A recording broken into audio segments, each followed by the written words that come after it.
I want to kind of teach you about that.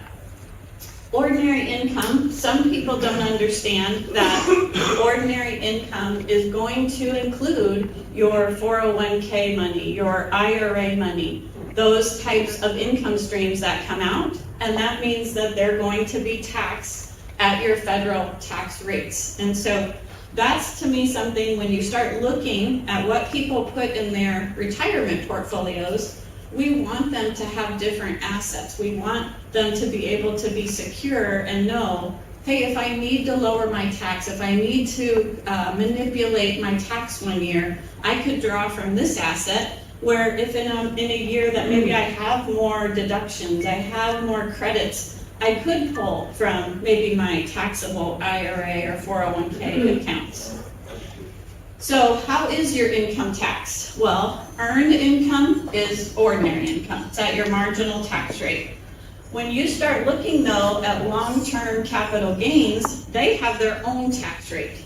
That is going to be something that you can, I'll show you how to manipulate and possibly get long-term gains, those income streams out tax-free.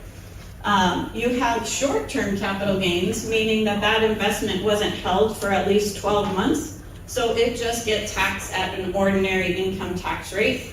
And then with non-qualified annuities, the interesting part to that is when you receive income from an annuity, a portion of it will be taxable gain, and a portion of it will be basis. It will not have a tax to it.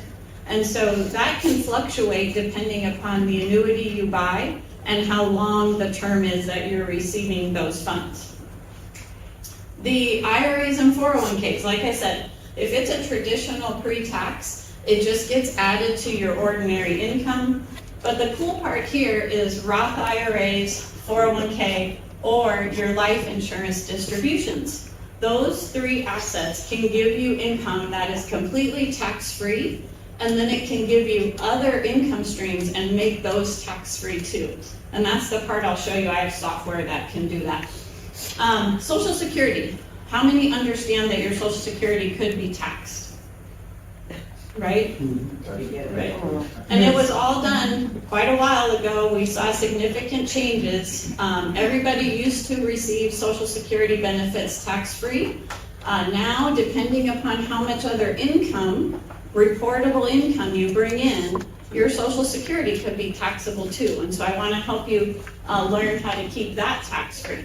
And then pensions. Unfortunately, a lot of people aren't receiving pensions anymore. That used to be a very popular form of income for people in retirement, and unfortunately, a lot of companies just can't include that as a benefit package. So pensions, though, would be a part of your ordinary income. What I like to point out is you might go to your tax advisor, or you might talk to someone who says, I'm in the 20% tax bracket. Okay, that means that they made enough income that the last dollar of that income is up into that 20% bracket. But it doesn't mean that effectively that is how much of your income you gave up. So I want to show you too, even though you might fall in a certain bracket, the actual percentage of income that you give up to taxes could be a lot less than originally what people are thinking.